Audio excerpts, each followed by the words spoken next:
अब इसको हटा देता हूँ मैं। आप मौसम को ले जा करके यहाँ पे स्टॉप करिएगा, तब जब लेने कटेगा या हो जाएगा। हाँ इसको कहाँ पे रखे हैं? यहाँ पे रखते हैं। स्टार्ट हो गया। हाँ तो लास्ट क्लास के कंटिन्यूएशन में अब हम लोग लास्ट क्लास में हम लोग किए थे सैकलेट। सैकलेट के बाद जो है इससे कनेक्टिंग जो है इपीसैक्लाइड and हाइपोसैक्लाइड।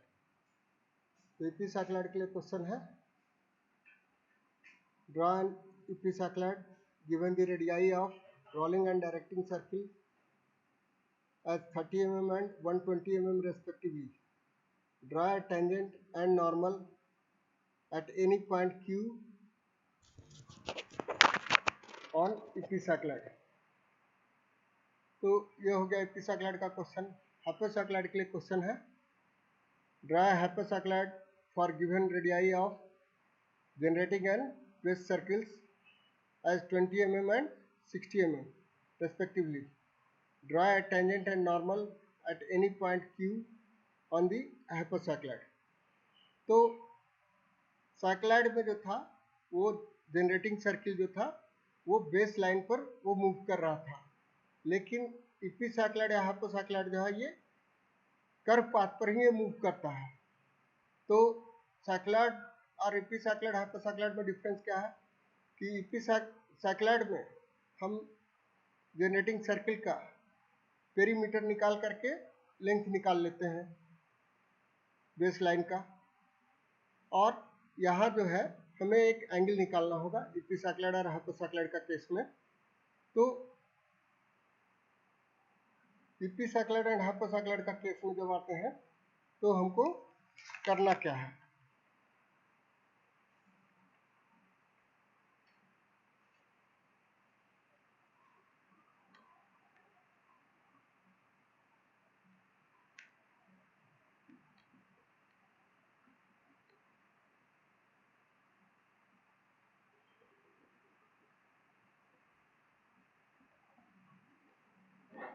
इपीसैक्लाइड।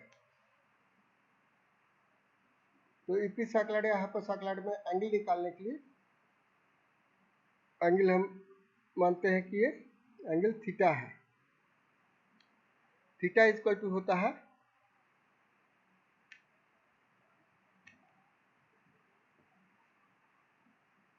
Radius of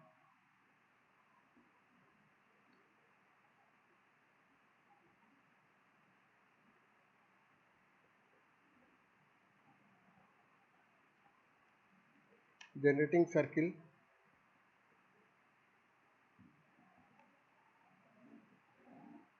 divided by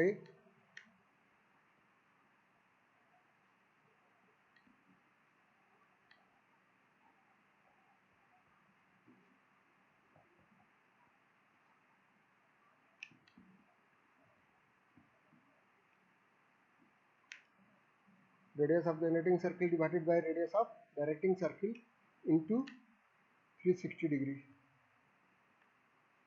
तो हमारा दिया हुआ क्या है इपीसैक्लाइड का केस में, rolling and directing circles as 30 mm and 120 mm।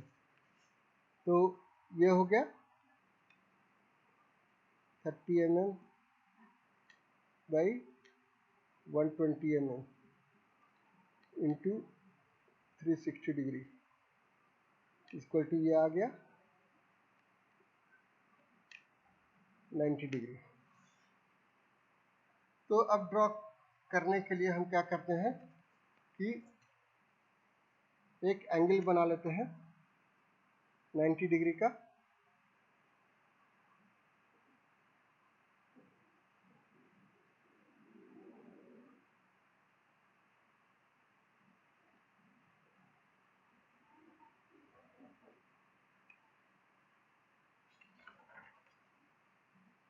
ये एंगल हो गया थीटा इक्वल टू 90 डिग्री। अब इसका नाम दे दिए हम इस पॉइंट का O। अब O से जो है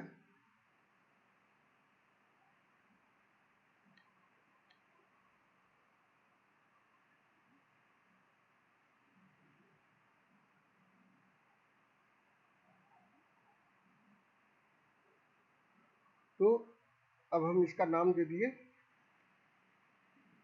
OA OB। अब ये हो गया CD।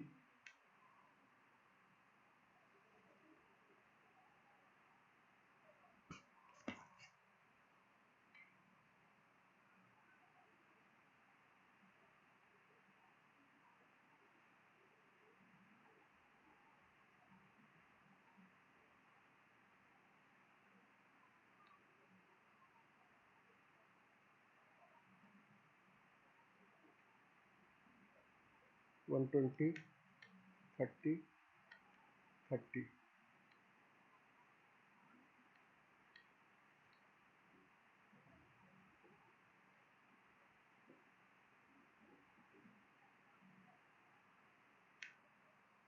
ये मेरा डायमेंशनिंग हो गया। अब है कि हम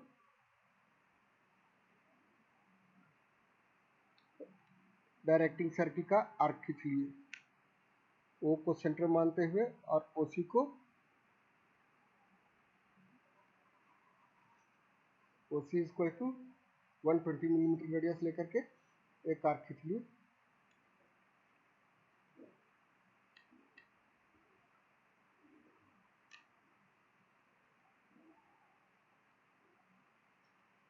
ये आर्क खींच लिए। अब CD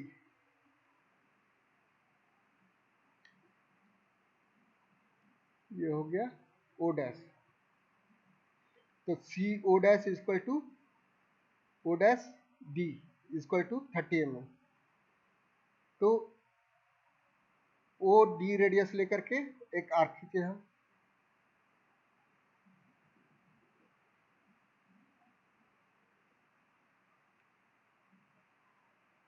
O डैश रेडियस लेकर के एक आर्क खींचे।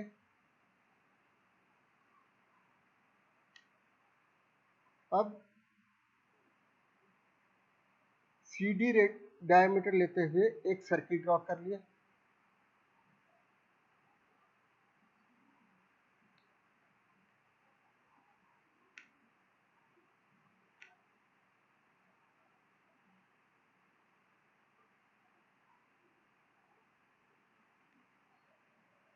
तो सर्किल ड्रॉ हो गया।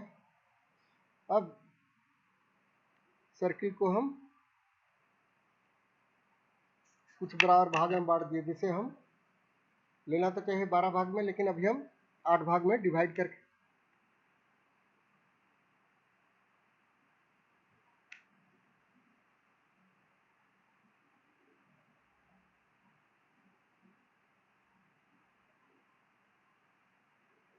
एट इक्वल पार्ट्स में डिवाइड कर दिए और इसका नेमिंग कर दिए C1 C2 C3 D1 D2 D3। अब हम यहाँ से C से अब चलते हैं कि अब ये रोल करेगा, ये C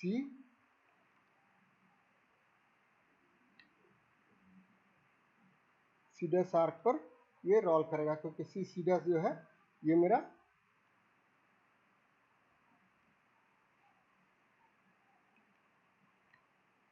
कहलाएगा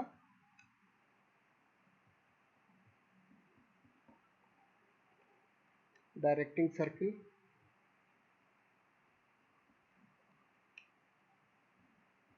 और बेस सर्किल।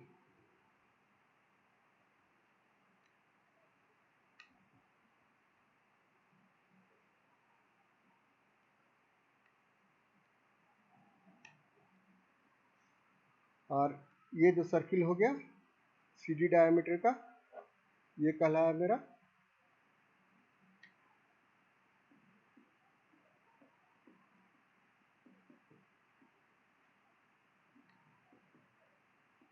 जनरेटिंग सर्किल और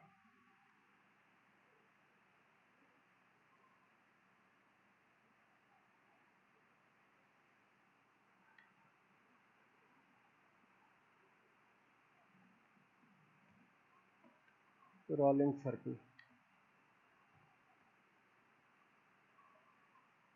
जनरेटिंग सर्किल और रोलिंग सर्किल, और ये आर्क हो गया डायरेक्टिंग सर्किल और बेस सर्किल का।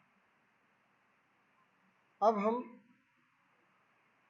ओ को सेंटर लेंगे हमेशा, और ओ D3 को रेडियस लेते हुए एक आर्क खींचे।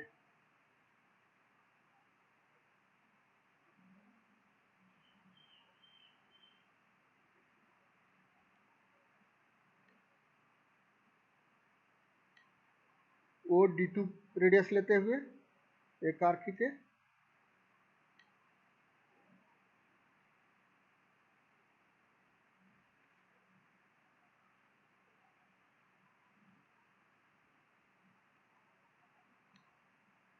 और ओ D1 रेडियस लेते हुए एक आर्क खींचे जो C3 से पास करेगा।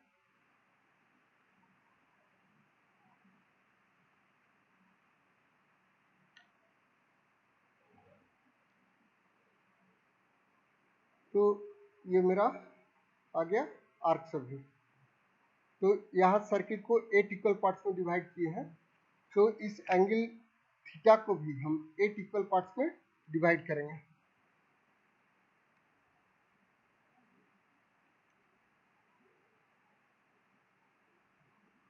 ये एंगुलर डिवीजन होगा।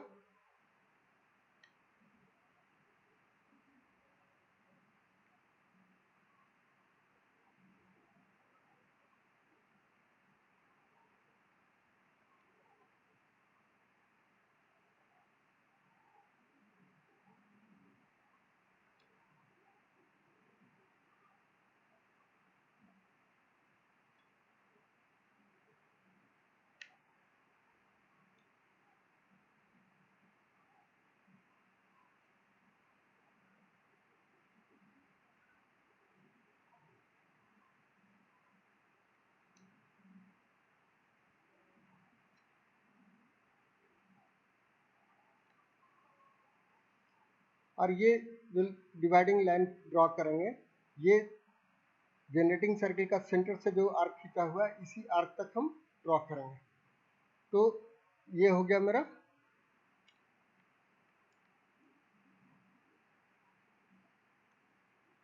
O1 dash, O2 dash, O3 dash, O4 dash, O5 dash, O6 dash, O7 dash and O8 dash. और इसके करस्पॉन्डिंग हम नेमिंग कर दिए। जब ये रोल करेगा तो जनरेटिंग डायरेक्टिंग सर्किल पर मेरा ये हो जाएगा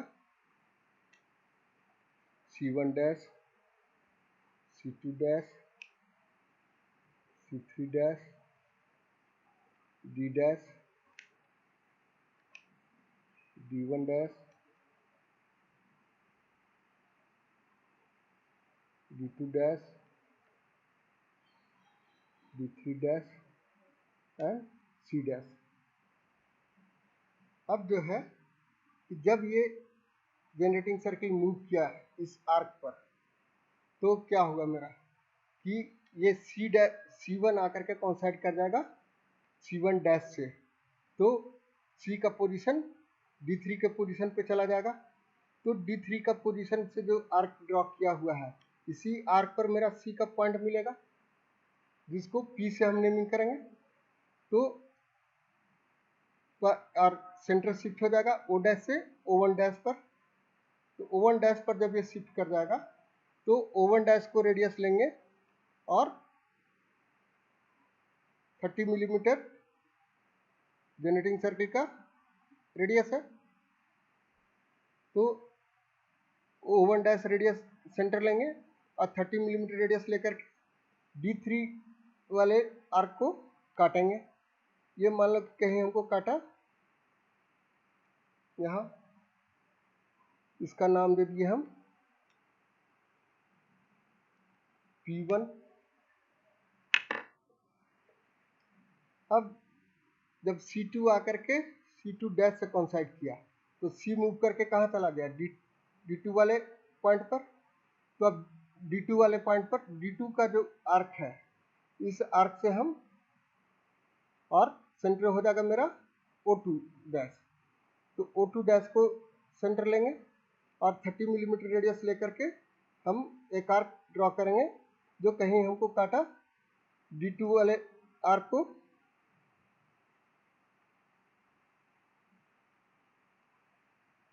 ये हो गया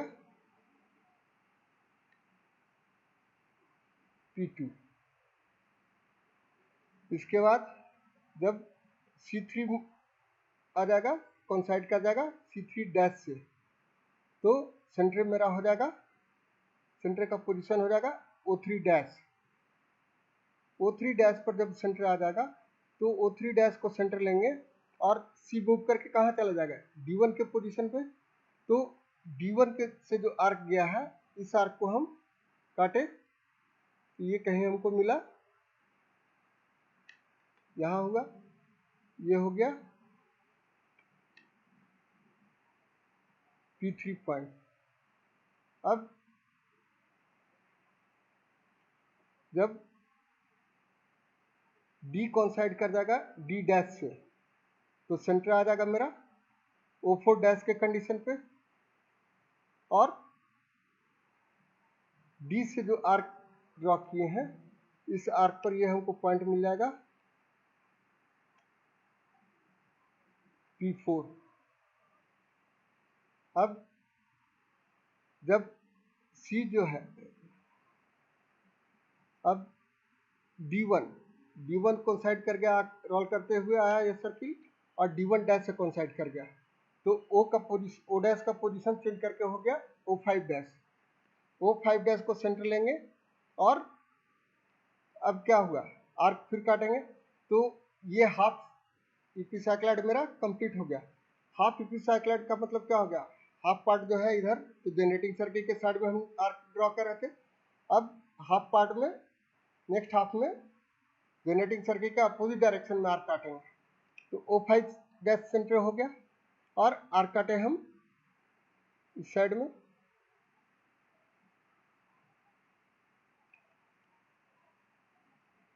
ये हो गया P5। जब ये रोल करते हुए D2 कोइंसाइड कर गया D2 डैश से, D2 डैश से कोइंसाइड कर गया, तो सेंटर का पोजीशन हो गया O6 डैश। O6 डैश, तो अब जो है मेरा C जो है वो C2 का पोजीशन पे आ गया। C2 का पोजीशन पे आ गया, तो C2 से जो आर्क पास किया है, इस आर्क पर हम काटे, तो ये कहीं मेरा काटा यहाँ, ये हो गया P6। अब जब D3 ये रोल करने के बाद जो है D3 डैश से कोइंसाइड कर गया, तो सेंटर का पोजीशन हो जाएगा मेरा O7 डैश। O7 डैश जब पोजीशन होगा तो O7 डैश रेडियस लेंगे और 30 मिलीमीटर रेडियस लेकर के सेंटर O7 डैश लेंगे और 30 मिलीमीटर रेडियस लेकर के C1 वाले आर्क को काटेंगे, तो ये मेरा कहीं यहाँ काटा, तो ये हो गया पॉइंट P7। और C रोल करते हुए यहाँ C डैश से कोइंसाइड कर गया, तो O डैश मेरा कहाँ आ जाएगा, O8 डैश के कंडीशन पे। तो O डैश को सेंटर माने और 30 मिलीमीटर रेडियस लेकर के काटे, तो ये मेरा काट दिया C डैश को। तो अब C, P1, P2, P3, P4, P5, P6, P7 and C dash को स्मूथ कर्व से मिला देंगे, ये जो कर्व होगा ये मेरा इपिसाइक्लॉइड होगा।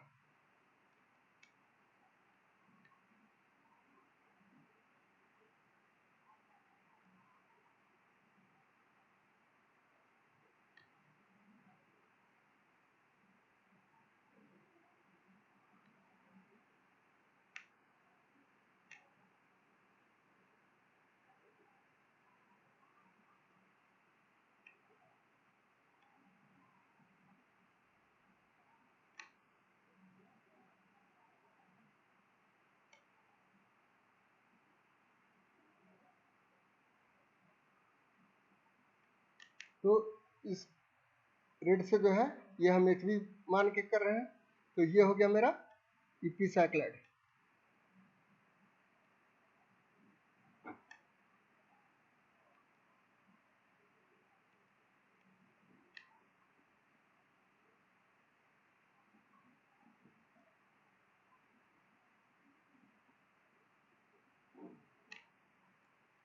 ये हो गया मेरा इपिसाइक्लाइड। अब नेक्स्ट क्या कह रहा है क्वेश्चन में, draw a tangent and normal at any point Q on epicycloid. तो मान लिए कि कहीं हम पॉइंट Q मार्क किए, ये हो गया मेरा Q पॉइंट से 30 मिलीमीटर रेडियस लिए और Q के किस साइड में है जनरेटिंग सर्किल। अभी ये Q पॉइंट हम चूज किए हैं हाफ इपिसाइक्लाइड के पहले, फर्स्ट हाफ में कंसिडर किए हैं। तो फर्स्ट हाफ में कंसिडर किए तो Q जो है Q के लेफ्ट साइड में है जनरेटिंग सर्किल, तो राइट साइड में हम सेंटर वाले आर्क को काटेंगे।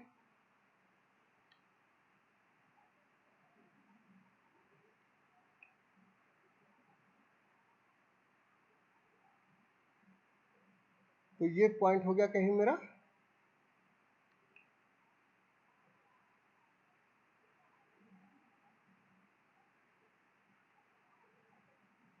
OQ डैश, ये हो गया OQ डैश। अब OQ डैश को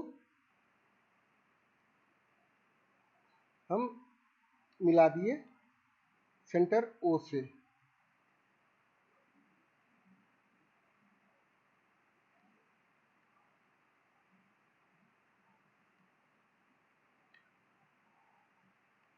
सेंटर O से मिला दिए। तो करना क्या है कि एक्चुअली जहाँ ये हमको सेंटर मिला इस पॉइंट से साइक्लाइड का केस में क्या करते थे, वे जो मेरा डायरेक्टिंग लाइन था उस पर परपेंडिकुलर ड्रॉ करते थे।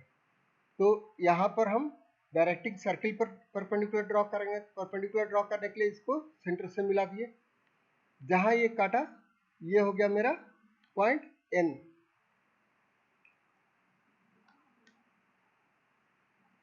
ये पॉइंट हो गया N। N को हम Q से मिला दिए।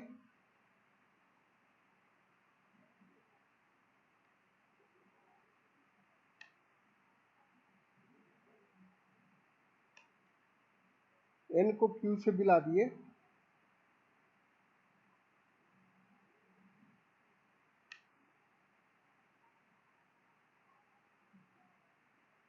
तो ये हो गया मेरा नॉर्मल और NQ के perpendicular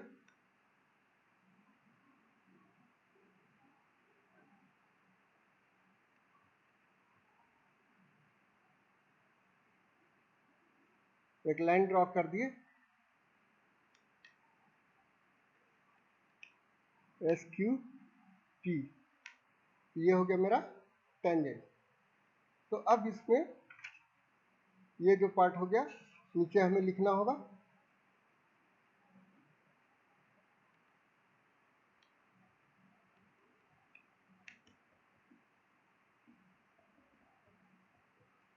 tangent SQT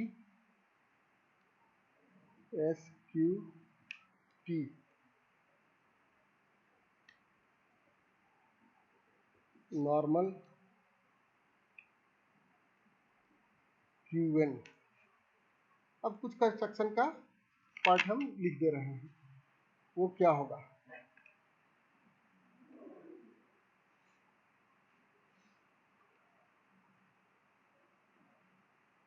O1 dash P1,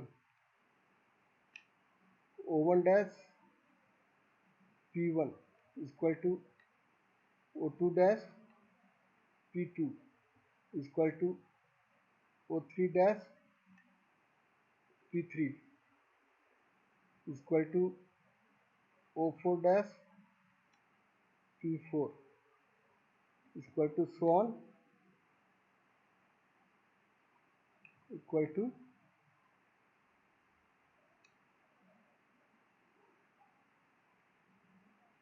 O7 dash P7 equal to O8 dash C dash equal to 30 mm, and this equals Q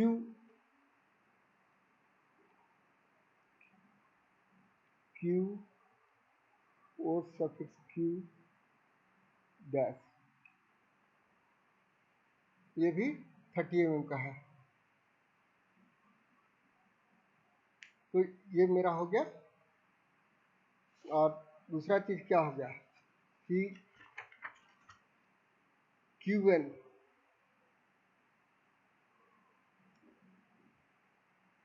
या NQ is perpendicular to SQT,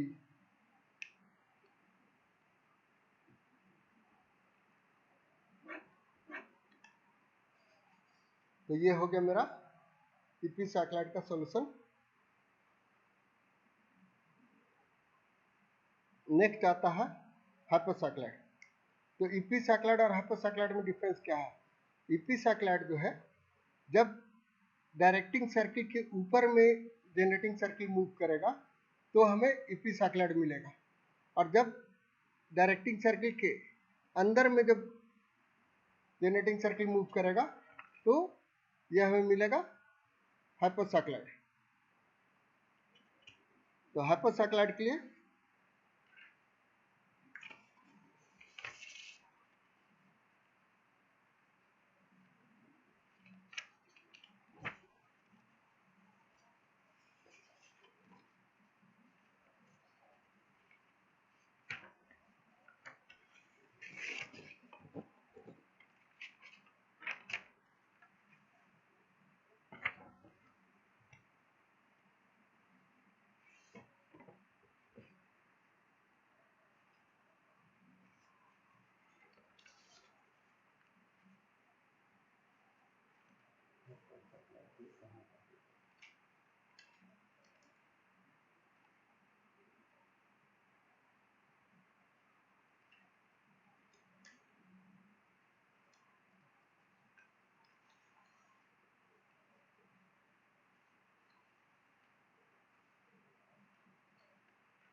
अब आते हैं हाइपोसाइक्लाइड पर।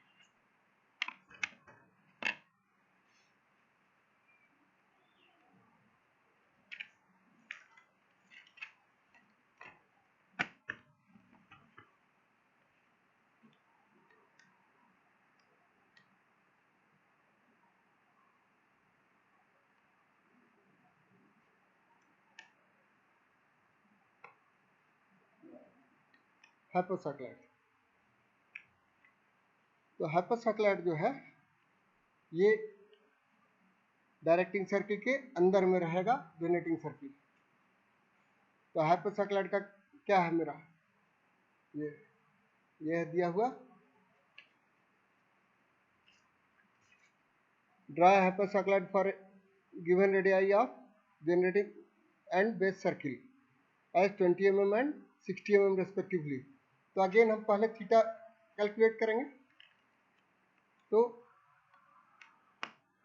Theta equal to same formula रहेगा,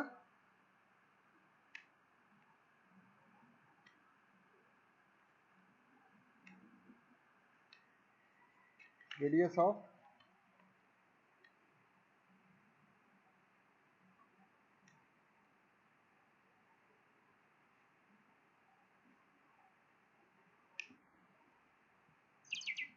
rolling circle divided by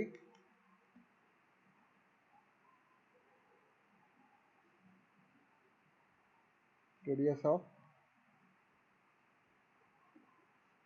base circle into 360 degree. Radius of rolling circle दिया हुआ है मेरा 20 mm divided by radius of base circle ये दिया हुआ है 60 mm into 360 degree equal to ये हो गया मेरा 120 डिग्री। तो हम पहले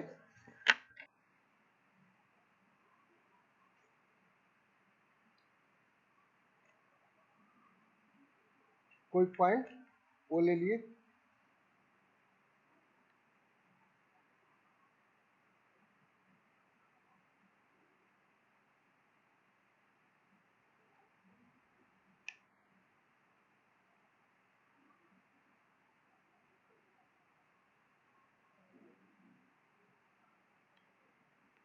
ये हो गया मेरा पॉइंट ओ। ये बनाया एंगल हम थीटा इक्वल टू 120 डिग्री और ये क्या है मेरा दिया हुआ है कि बेस सर्किल का दिया हुआ है 60 mm। तो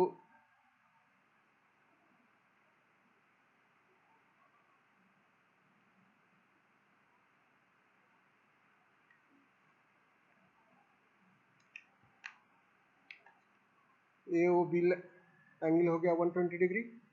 ये हम बना दिए 60 mm का और 20 mm मेरा रेडियस है।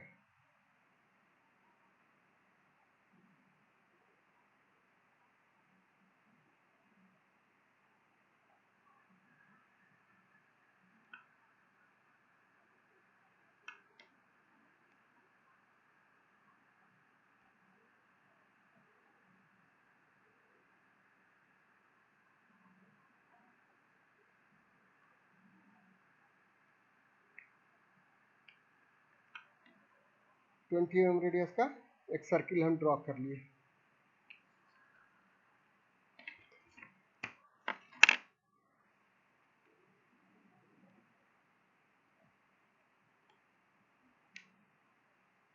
ये हो गया 60 mm।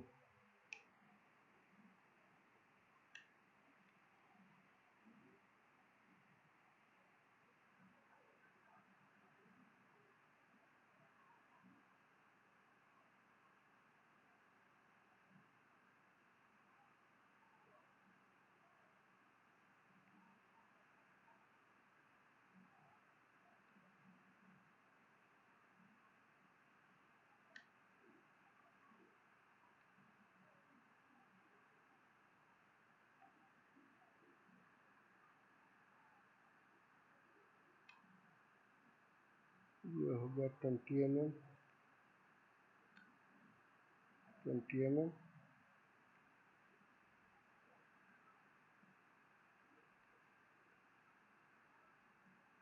20 mm।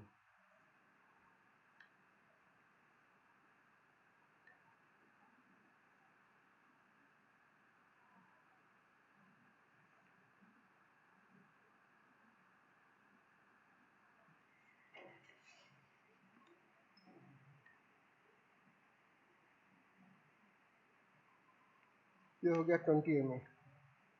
इस सर्किल को हम अगेन 8 इक्वल पार्ट्स में बांट दिए।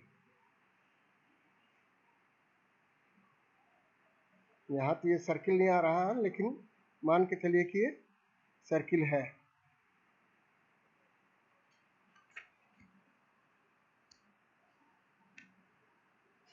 सी D O dash D1 D2 D3 C1 C2 and C3, ये हम नेमिंग कर लिए। अब O dash equal to 40 mm radius लेकर के एक आर्क ड्रॉ किए।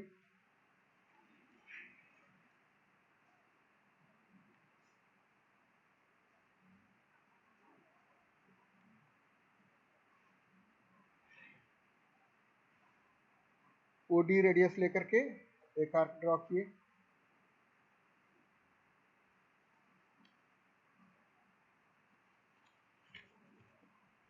अब यहाँ 8 इक्वल पार्ट्स में डिवाइड किया है सर्किल को, तो यहाँ पर भी एंगुलर डिवीजन कर देंगे 8 इक्वल पार्ट्स में, यानी क्या हो जाएगा यहाँ 120 डिग्री का 8 इक्वल पार्ट्स 15 डिग्री का हो जाएगा डिवीजन। तो 15 डिग्री का डिवीजन पे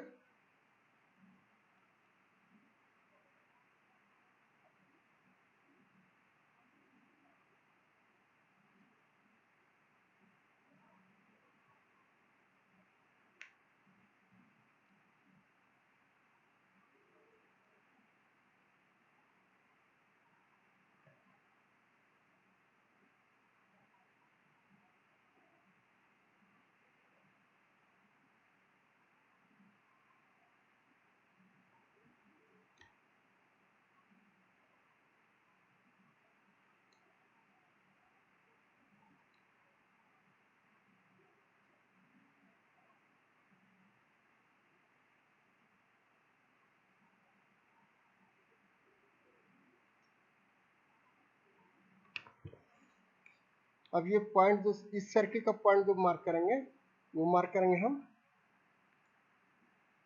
यहाँ पर बेस सर्किल पर D1 ये हो जाएगा, D3 dash, D2 dash,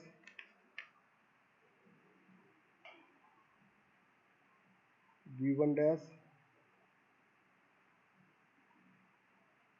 D dash, C3 dash, C2 dash, C1 dash, finally C dash. यहाँ पर ये जो है मेरा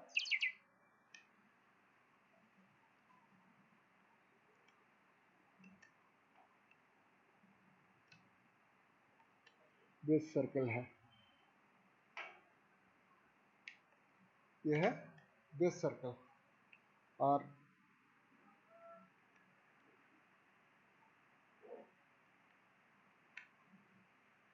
ये है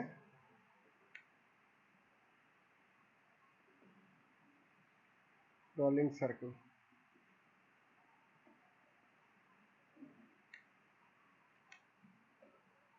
और यहाँ हम सेंटर को मार्क किए, डिफरेंट पोजीशन ऑफ सेंटर्स, तो ये हो गया O1 dash, O2 dash, O3 dash, O4 dash, O5 dash,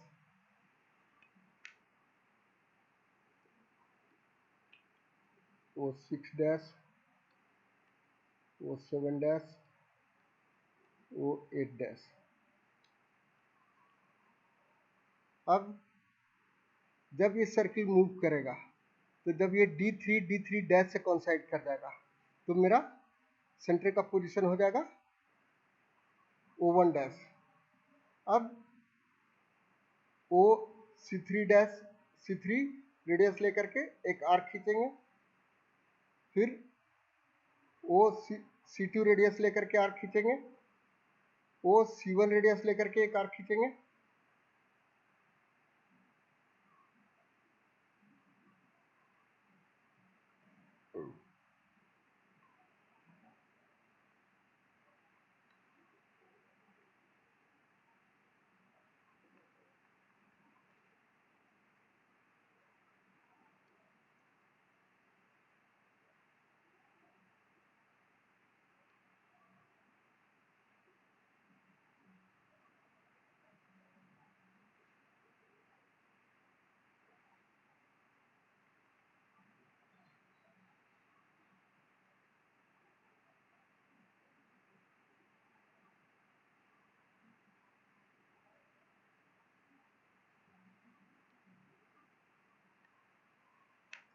ये हमको डिफरेंट पॉइंट का आर्क मिल गया। वो C1 रेडियस लेंगे, आर्क खींचेंगे तो ये D3 से पास करेगा। वो C2 रेडियस लेंगे तो ये D2 से पास करेगा। वो C3 रेडियस लेंगे तो ये D1 से पास करेगा आर्क। अब जब हमारा सेंटर ये D3 से D3 डैश से कोइंसाइड कर जाएगा तो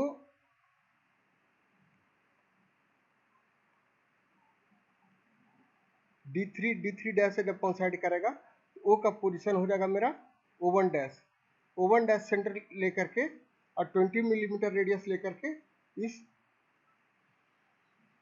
D3 वाले आर्क को हम काटेंगे। तो ये कहीं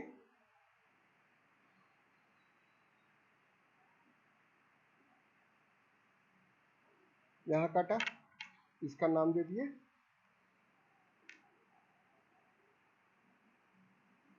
P1। अब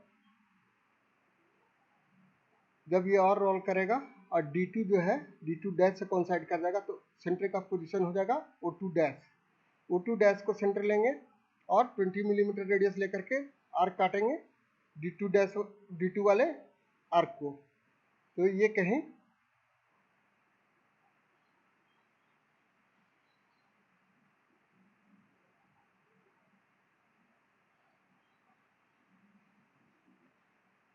यहाँ काटा, ये हो गया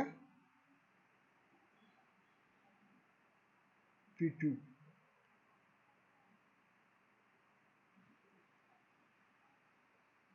जब D1 कोइंसाइड कर जाएगा D1 डैश से तो O का सेंटर हो जाएगा, पोजीशन हो जाएगा O3 डैश। अब O3 डैश को सेंटर लेंगे और D1 वाले आर्क को काटेंगे। तो D1 वाले आर्क को कहीं ये यहाँ काटा, मान लीजिए कि ये कहीं यहाँ कटा, ये हो गया P3। अब जब D कोइंसाइड कर जाएगा D डैश से तो सेंटर का पोजीशन हो जाएगा O4 डैश। O4 डैश को सेंटर लिए और 20 मिलीमीटर रेडियस लेकर के आर्क काटेंगे तो मेरा यहाँ कटेगा, ये हो जाएगा टेंजेंशियली पास करेगा तो ये हो जाएगा मेरा P4। अब जब C3 ये जनरेटिंग सर्किल रोल करते हुए C3 पॉइंट जो है C3 डैश से कोइंसाइड कर जाएगा तो सेंटर O डैश का पोजीशन O5 डैश पे आ जाएगा। तो O5 डैश को सेंटर लेंगे और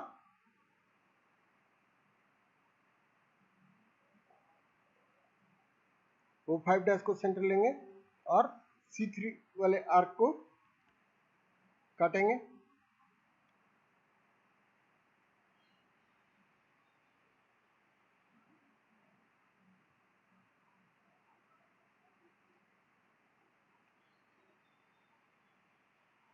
C3 वाले आर्क को काटेंगे तो ये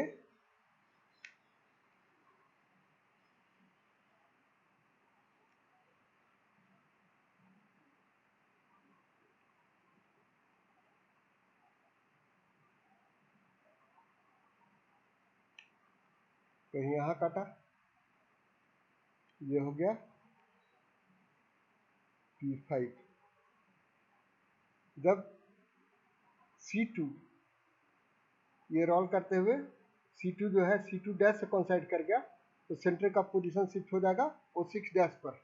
अब O6 डैश को रेडियस सेंटर लेंगे और रेडियस अगेन 20 मिलीमीटर लेकर के आर्क काटेंगे, ये कहीं और C2 वाले आर्क को काटे।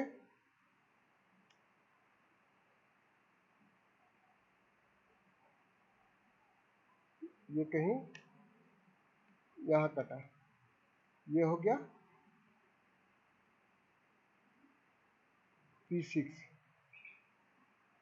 और जब ये जनरेटिंग सर्किल रोल करते हुए का C1 पॉइंट जो है वो C1 डैश से कोइंसाइड कर जाएगा तो सेंटर का पोजीशन ओ डैश जो है वो O7 डैश के पोजीशन पे आ जाएगा।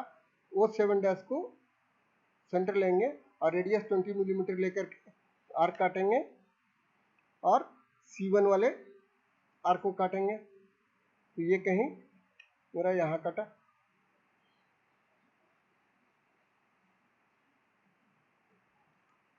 ये हो गया P7। और जब ये रोल करते हुए अगेन C पॉइंट जो है यहाँ C डैश से कोइंसाइड कर गया तो सेंटर O जो है ये O8 डैश के पोजीशन पे आ जाएगा। O8 डैश को सेंटर लेकर के आर्क काटेंगे तो ये C1 पर ही C1 डैश पर ये कटेगा। तो ये पॉइंट मिल गया। अब C, P1, P2, P3, P4, P5, P6, P7 and C dash को स्मूथ कर्व से मिला देंगे तो ये मेरा हाइपोसाइक्लॉइड मिलेगा।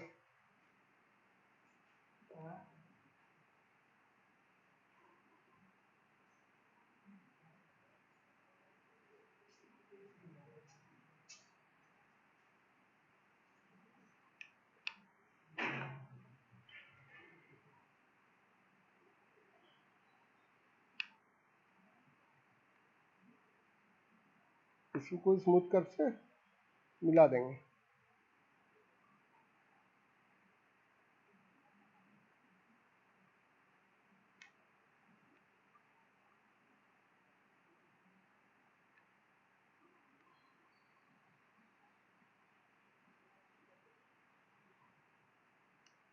ये आएगा स्मूथ कर्व, तो अच्छा नहीं आ रहा है लेकिन आएगा ये स्मूथ कर्व। तो ये मेरा हो जाएगा हाइपोसाइक्लॉइड।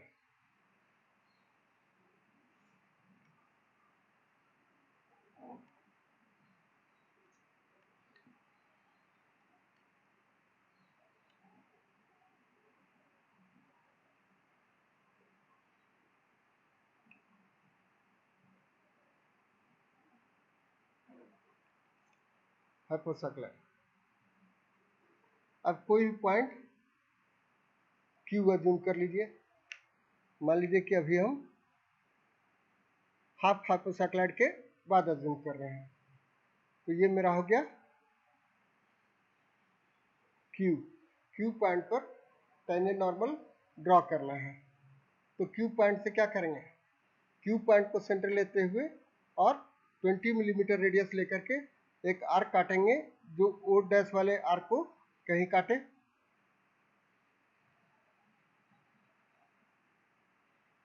ये कहीं यहाँ काटा। ये हो गया, इस पॉइंट का नाम दे दीजिए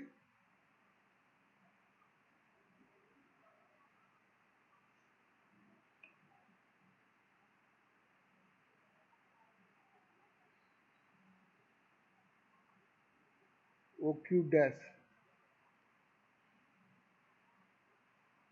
अब OQ डैश को मिलाइए, OQ डैश से बेस सर्किल पर परपेंडिकुलर ड्रॉ कीजिए। तो बेस सर्किल पर परपेंडिकुलर ड्रॉ करने के लिए क्या करेंगे, हम OQ डैश को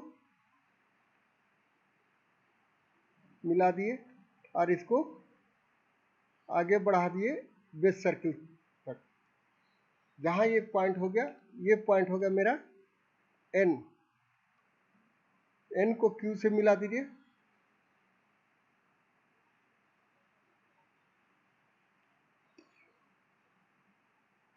N को Q से मिला दिए तो ये हो गया मेरा नॉर्मल, और नॉर्मल के परपेंडिकुलर Q से एक लाइन ड्रॉ कर दिए।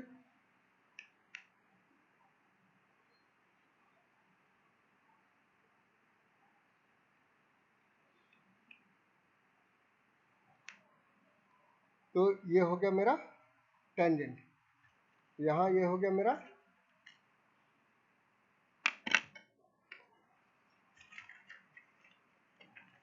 नीचे में लिखना होगा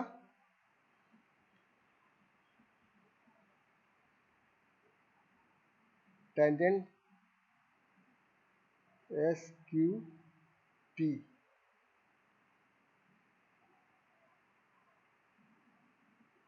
नॉर्मल क्यू एन। और कंस्ट्रक्शन के लिए क्या क्या किए हम? कंस्ट्रक्शन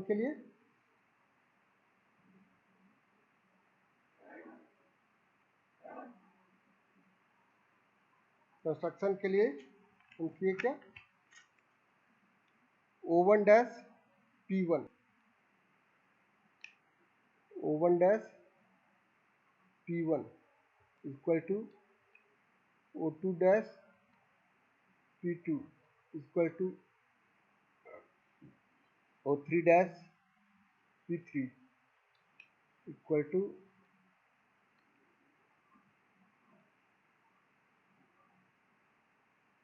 O7 डैश P7 इक्वल टू O8 dash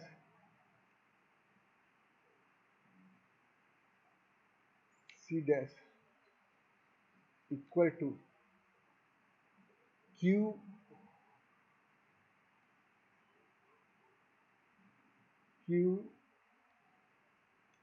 O suffix Q dash equal to 20 millimetre, 20 millimetre.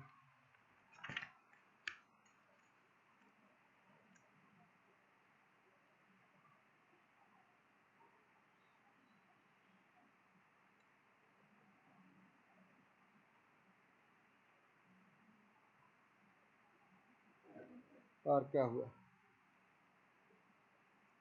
यहाँ ON नहीं बल्कि ये होगा QN।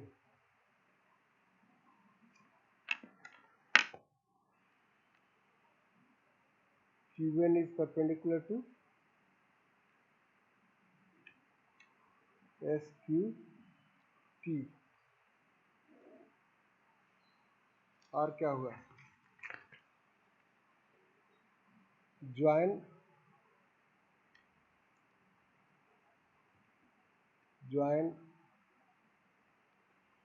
O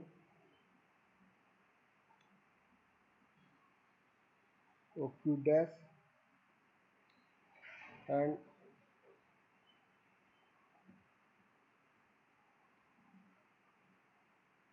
prolong it to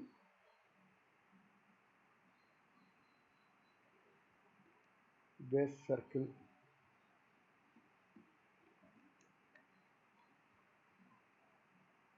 to get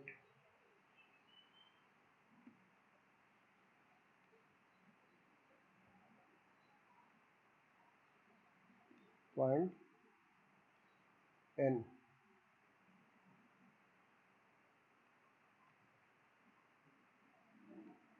एक कंस्ट्रक्शन का ये सब पार्ट हो गया। तो ये मेरा साइक्लॉयड, इपीसाइक्लॉयड एंड हाइपोसाइक्लॉयड कंप्लीट हो गया।